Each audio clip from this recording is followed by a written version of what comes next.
ప్రతిఘటన టీవీకి స్వాగతం. క్షణక్షణం మీకోసం. తెలంగాణ ప్రభుత్వం భూభారతి రూల్స్ రిలీజ్ చేసింది. ఇక కోర్టుల చుట్టూ తిరగనక్కర్లేదని అప్పీళ్లకు అవకాశం ఉంటుందని ప్రభుత్వం పేర్కొంది. త్వరలోనే ట్రిబ్యునల్ల ఏర్పాటు ఉంటుందని తెలిపింది. కలెక్టర్లు, ఆర్డీఓలకు సవరణ అధికారాలు, పేర్లు, విస్తీర్ణ, భూమి రకం తదితర అంశాల్లో తప్పులను సరిదిద్దేందుకు ఛాన్స్ ఉంటుందని స్పష్టం చేసింది. భూ రికార్డుల్లో ఎలాంటి మార్పులు లేవని, ధరణి డేటాతోనే భూభారతి ఉంటుందని ప్రభుత్వం పునరుద్ఘాటించింది. కలెక్టర్లు, ఆర్డీఓలకు సవరణ అధికారాలు, పేర్లు, విస్తీర్ణ, భూమి రకం తదితర అంశాల్లో తప్పులను సరిదిద్దేందుకు ఛాన్స్ ఉంటుందని స్పష్టం చేసింది. భూ రికార్డుల్లో ఎలాంటి మార్పులు లేవని, ధరణి డేటాతోనే భూభారతి ఉంటుందని ప్రభుత్వం పునరుద్ఘాటించింది. వీలునామా వారసత్వ మ్యూటేషన్, వీలునామా వారసత్వం ఆధారంగా మ్యూటేషన్ కోసం భూభారతి పోర్టల్లో తహసీల్దార్కు దరఖాస్తు చేయాలి.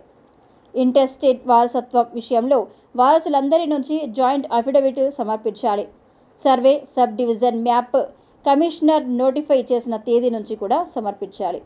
తహసీల్దార్ నోటీసు జారీ చేసి గ్రామ పంచాయతీ తహసీల్దార్ కార్యాలయంలో ప్రకటన ప్రచురిస్తారు.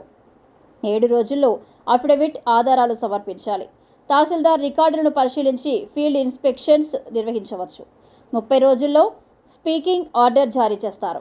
ఆర్డర్ జారీ కాకపోతే దరఖాస్తుదారు పేరు డీమ్డ్ మ్యూటేషన్గా చేరుతుంది. మ్యూటేషన్ ఆమోదయమైతే కొత్త లేదా అప్డేట్ చేసిన పట్టాదార్ పాస్బుక్ జారీ చేస్తారు.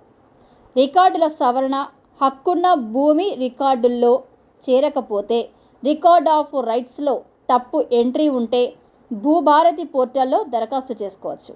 దీనికి చట్టం అమల్లోకి వచ్చిన తేదీ నుంచి ఏడాది లేదా తప్పు ఎంట్రీ చేసిన తేదీ నుంచి ఏడాది గడువు ఉంటుంది. దరఖాస్తుదారు pattadar passbook, title deed, pahani, register డాక్యుమెంట్లు లేదా ఇతర ఆధారాలతో అఫిడవిట్ సమర్పించాలి. సంబంధిత అధికారి దరఖాస్తుదారుకు రికార్డుల్లో ఉన్న వ్యక్తులను, హక్కు కోరే ఇతరులను నోటీసులు జారీ చేస్తారు. నోటీసు అందిన 7 రోజుల్లో అభ్యంతరాలు సమర్పించాలి. అభ్యంతరాలు లేకపోతే మెరిట్ ఆధారంగా నిర్ణయం తీసుకుంటారు. అధికారి భూ రికార్డులను పరిశీలించి ఫీల్డ్ ఇన్స్పెక్షన్ నిర్వహించవచ్చు.